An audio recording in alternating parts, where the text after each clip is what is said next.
ये विद्यार्थियों नमस्कार। हम पढ़ रहे हैं पाठ नंबर 16 रेडियो जॉकी, जिसके लेखक हैं अनुराग पांडे। पाठ में लेखक ने यह बताने की कोशिश की है कि किस तरह से रेडियो जॉकी के क्षेत्र में रोजगार के अवसर जो है वो हमें प्राप्त हो सकते हैं। इस क्षेत्र में करियर बनाने के लिए आवश्यक योग्यताएं तथा सामाजिक जिम्मेदारियों पर प्रकाश डाला है। लेखक ने रेडियो जॉकी शब्द का अर्थ स्पष्ट करते हुए यह बताने की कोशिश की है कि यह एक ऐसा कार्यक्रम है जो संचालक की कुशलतापूर्वक अपने चैनल को और प्रसारित कार्यक्रम को सबसे आगे रखे। एक ज़माने में रेडियो जॉकी केवल अनाउंसर होते थे, परंतु अब रेडियो इंफॉर्मेशन विद एंटरटेनमेंट हो गया है। रेडियो जॉकी बनने के लिए स्टाफ सिलेक्शन कमीशन तथा ऑल इंडिया रेडियो द्वारा ली जाने वाली परीक्षाएं उत्तीर्ण होनी पड़ती हैं और इस परीक्षा के लिए स्नातक की उपाधि आवश्यक है। उसके बाद साक्षात्कार करके उम्मीदवार का चयन होता है। तो इस तरह से हमने पिछले वीडियो में इसी चीज़ का अध्ययन किया था। आज हम पाठ का अगला भाग पढ़ेंगे, जिसमें लेखक ने रेडियो जॉकी संबंधी हमें और अधिक जानकारी देने का प्रयास किया है। तो आज हम पेज नंबर 95 का पहला परिच्छेद पढ़ते हैं। कभी कभी श्रोताओं के प्रश्नों का निराकरण आरजे को करना पड़ता है। आरजे शब्द जो है वो रेडियो जॉकी के लिए प्रयोग किया गया है। यह तभी संभव है जब उनके प्रश्नों के उत्तर का ज्ञान उसके पास हो। कई बार श्रोता होता है सुनने वाले, अपनी जिंदगी से निराश होकर आरजे को फोन करते हैं तथा उन्हें प्रोत्साहित करने के लिए आरजे का अपना मनोविश्लेषणात्मक अध्ययन उपयोग होता है। कई बार परीक्षाओं के लिए मुझे विद्यार्थियों के फोन आते हैं, कहते हैं कल से परीक्षा शुरू हो रही है और मुझे बहुत टेंशन हो रहा है। लगता है कि मैंने जो पढ़ा है मुझे ऐन मौके पर याद नहीं आएगा। मैं क्या करूं? मेरी समझ में नहीं आ रहा है। ऐसी स्थिति में मैं उनका मनोबल बढ़ाने का काम करता हूं और कहता हूं, आपके मन में आने वाले विचार बहुत स्वाभाविक है। इस प्रकार के विचार आपको स्ट्रेस के कारण आते हैं। आप निश्चिंत रहिए, परीक्षा के दौरान आपको अपनी की हुई पढ़ाई याद आएगी। आप विचलित ना हो, मेहनत करते रहिए, आप जरूर परीक्षा में सफल होंगे। तो इस तरह के विचार जो हैं अक्सर विद्यार्थियों में पाए जाते हैं जब परीक्षाएं नज़दीक रहती हैं। लेकिन यदि ऐसे समय में उनका मनोबल बढ़ाने वाला यदि कोई मिल जाता है तो फिर उनके मन से यह डर जो है वो अपने आप क्या हो जाता है, समाप्त हो जाता है। इस तरह से आरजे जो है वो विद्यार्थियों के मनोबल बढ़ाने का कार्य करते हैं। आप एक अच्छे संवादक कम्युनिकेटर बनना चाहते हैं तो आप लोगों को देखकर तथा सुनकर अभ्यास द्वारा अपने आप को तैयार कर सकते हैं। जब आप अपनी कही हुई बात को दोबारा सुनते हैं तो आपको लगता है कि इसे आपको और अच्छी तरह से प्रस्तुत कर सकते हैं। इस तरह आप स्वयं अपना गुरु बन सकते हैं। यदि आपको सफल आरजे बनना है तो अपनी भाषा सरल, संतुलित, रोचक तथा प्रवाह में होनी चाहिए, जो श्रोताओं की समझ में आसानी से आए और उनका मनोरंजन भी हो, साथ में उन्हें ज्ञान भी मिले। तो आरजे बनने के लिए हमें अपने ही द्वारा कहे गए विचारों को प्रस्तुत करने से पहले स्वयं सुनना होगा और यदि हमें उसमें खुद कोई कमी दिखाई दे रही है तो उस कमी को हम सुनने के उपरांत अपने प्रयास द्वारा पूरा कर सकते हैं। और यदि आपको आरजे बनना है तो आपकी भाषा सरल, सहज, रोचक होनी चाहिए, जिससे सुनने वाले को आपकी भाषा आसानी से समझ आ जाए और साथ में उन्हें ज्ञान भी प्राप्त हो। प्रगल्भ, आरजे को अपनी भाषा पर प्रभुत्व बनाए रखने के लिए किस तरह के प्रयास करने चाहिए। प्रगल्भ जो है फिर ये प्रश्न करता है कि आरजे को अपनी भाषा पर अपना अधिकार बनाए रखने के लिए कौन कौन सी कोशिश करनी चाहिए।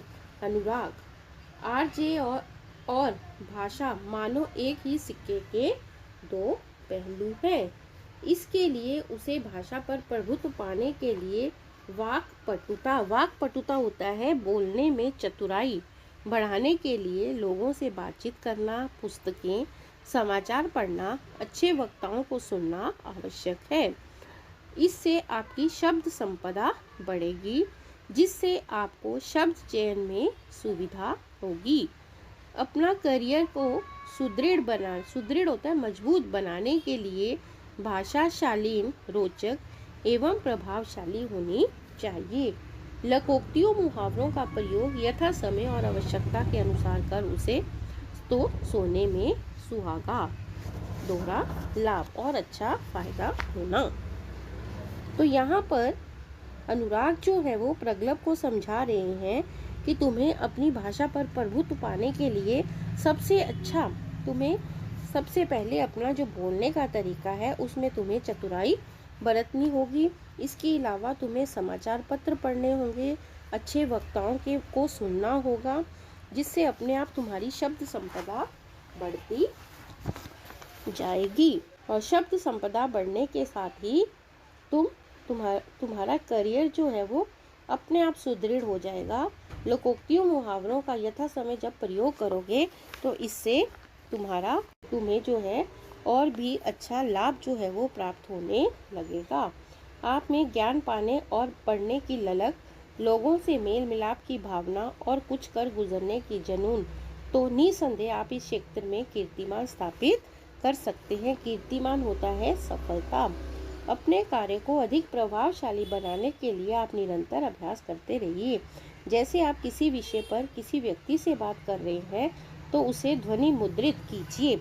ध्वनि मुद्रित होता है टेप आदि तैयार करना और स्वयं सुनिए ताकि आपको अपनी गलतियों का एहसास हो, जिससे आप अगली बार अपनी गलतियां सुधार सकें। जैसे यहाँ पर एक उदाहरण बहुत अच्छा दिया है कि आप किसी विषय पर किसी व्यक्ति से बात कर रहे हैं तो आप उसको टेप कर लीजिए और उसके बाद उसे दोबारा से सुनिए, और अगर आपको उसमें आपकी गलतियों का एहसास हो रहा है तो फिर उसे सुधारने की आप कोशिश करें। प्रगल्भ, आरजी को तकनीकी के संबंध में किन किन बातों की जानकारी होनी चाहिए। तकनीक के क्षेत्र में आरजी को कौन कौन सी जानकारी होनी चाहिए। अब प्रगल्भ जो है अनुराग से यह प्रश्न करता है। तो अनुराग का कहना है कि आज का युग तो तकनीकी युग है। आरजे तकनीकी चीज़ों की जानकारी होनी ही चाहिए। अलग अलग सॉफ्टवेयर जो हर दिन बाजार में आ रहे हैं उनकी उपयोगिता, नई आने वाली चीज़ों की जानकारी, ध्वनि मुद्रण के बारे में जानकारी रखना आरजे के लिए आवश्यक है। तो अनुराग का कहना है कि आरजे बनने के लिए हमें आज के युग में तकनीकी युग है और इस विषय पर पूर्ण रूप से हमें हर तरह की जानकारी रखनी है। प्रगल्भ, अनुराग जी, आपके साथ हुई बातचीत के दौरान बहुत महत्वपूर्ण जानकारी मिल रही है। सर, मुझे तो लगता है कि आरजे सामाजिक जागरूकता फैलाने में भी महत्वपूर्ण भूमिका निभाता है।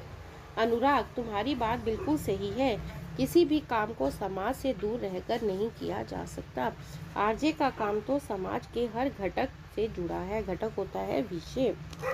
जैसे हम अपने कार्यक्रम के दौरान पर्यावरण दिवस, पोलियो अभियान, जल साक्षरता, बाल मजदूरी, दहेज समस्या, कन्या साक्षरता, विश्व पुस्तक दिवस, किसान और खेती का महत्व, व्यसन से मुक्ति, मतदान, जन जागृति आदि विषयों पर चर्चा करते हुए मनोरंजनात्मक ढंग से लोगों के बीच में जागरूकता फैलाने का काम करते हैं।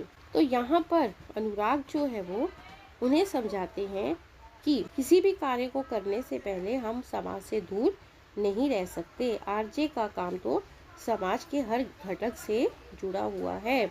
तो जिस तरह से पर्यावरण दिवस, पोलियो दिवस, दहेज समस्या, कन्या साक्षरता, किसान, खेती का महत्व आदि विषयों पर चर्चा करते हुए उसे मनोरंजनात्मक ढंग से लोगों तक फैलाकर उन्हें जागृत किया जा सकता है। प्रगल्भ: जी सर, मैं आपको एक और बात बताना चाहता हूँ।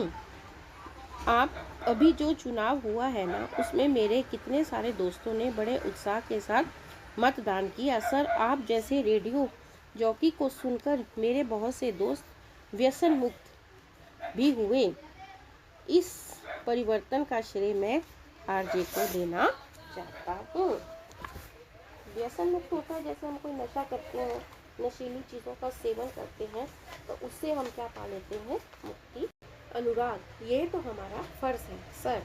आरजे के क्षेत्र में आने वाले नव युवकों का भविष्य कैसा होगा, इस संदर्भ में थोड़ी सी जानकारी। अनुराग: मैं यह देखता हूँ कि रेडियो का क्षेत्र कभी समाप्त ना होने वाला जनसंचार माध्यम है। रेडियो जन जन का माध्यम है, वह हमेशा रहेगा और लोगों के मन को छूता रहेगा। जनमानस को आगे बढ़ाने का हौसला देगा, नई नई बातें बताएगा, उनके मनपसंद गीत सुनाएगा, और जब सब उसकी जनमानस की अपनी भाषा में करेंगे। प्रसारण के सब माध्यमों में रेडियो सबसे तेज प्रसारित और प्रेषित करने का सशक्त माध्यम है। संप्रेषण सभी के लिए एक समान है, एक ही भाषा, मनोरंजन सबके लिए एक जैसा। रेडियो का भविष्य हमेशा उज्जवल रहा है। रेडियो के आरंभ से लेकर आज तक संसार के सभी माध्यमों में यह महत्वपूर्ण माध्यम है, इसलिए इसका भविष्य हरदम उज्जवल है। प्रगल्भ: तुम्हें एक बात बताऊं, इस क्षेत्र से जुड़ी चुनिंदा हस्तियां जिन्होंने घर घर में अपनी छाप छोड़ी है, अमीन सयानी, काका कालेकर, हरीश भीमानी आदि नाम आज भी लोगों के दिलों पर राज करते हैं। अंततः मैं आप सभी से निवेदन करता हूं कि मनोरंजन जोश से भरपूर इनके विस्तृत क्षेत्र में अपने उज्जवल भविष्य के सपने संजोने के लिए कदम बढ़ाएं। अपनी आवाज़ को पूरी दुनिया में मुट्ठी में कर लें। करियर की दृष्टि से आज का युवा वर्ग इस क्षेत्र में पदार्पण करता है, अपने पांव आगे बढ़ाना। इसके लिए सभी को शुभकामनाएं देता हूं। तुम्हें भी धन्यवाद देता हूं। तुम्हारे कारण मैं नवयुवकों को आरजे संबंधी जानकारी प्रदान कर सका। तुम्हें भी भविष्य के लिए अनेकानेक शुभकामनाएं। प्रगल्भ: धन्यवाद अनुराग जी। आज आपने रेडियो जॉकी के क्षेत्र में विविध आयाम, विस्तृतता तथा रोजगार के व्यापक अवसर जैसे पहलुओं पर प्रकाश डालते हुए जो जानकारी प्रदान की है, वह हमारे विद्यार्थियों के लिए प्रेरक रहेगी। एक बार फिर बहुत बहुत धन्यवाद तथा शुभ कामनाएं। तो इस तरह से इस पाठ में हमने रेडियो जॉकी की जानकारी प्राप्त की तथा रेडियो जॉकी के महत्वपूर्ण कार्य कौन कौन से हैं, इस विषय पर भी हमने विस्तृत जानकारी प्राप्त की है। तो यहाँ पर लेखक ने यह बात स्पष्ट की है कि रेडियो जॉकी के कार्य क्या क्या है। सबसे पहले रेडियो जॉकी कार्यक्रम को प्रस्तुत करना, फिर दूसरा है टेलीफोन के माध्यम से श्रोताओं से बातचीत करना, तीसरा है दो गीतों के बीच कड़ी का कार्य करना, फिर श्रोताओं से संवाद करना, फिर साक्षात्कार लेना, मेहमानों अतिथियों का परिचय कराना। तो ये सब कार्य जो है वो रेडियो जॉकी में लिए जाते हैं। तो रेडियो जॉकी पर यदि आप कार्य करना चाहते हैं तो आपको सबसे अधिक अपनी भाषा पर अपना प्रभुत्व जो है वो स्थापित करना है। दूसरा, स्टाफ सिलेक्शन कमीशन तथा ऑल इंडिया द्वारा ली जाने वाली परीक्षाएं हमें उत्तीर्ण करनी होगी और इसके लिए स्नातक की उपाधि आवश्यक है। तो इस तरह से आप इन सभी चीज़ों में यदि आप कुशल हैं और आप अगर इसमें आपकी रुचि है तो आप इस क्षेत्र में प्रवेश कर सकते हैं।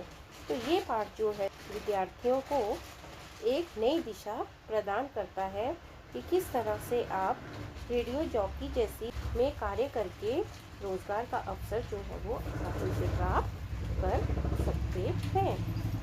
तो इसी के साथ हमारा यह पाठ व्यवहारिक हिंदी का पाठ नंबर 16 रेडियो जॉकी यहाँ समाप्त होता है।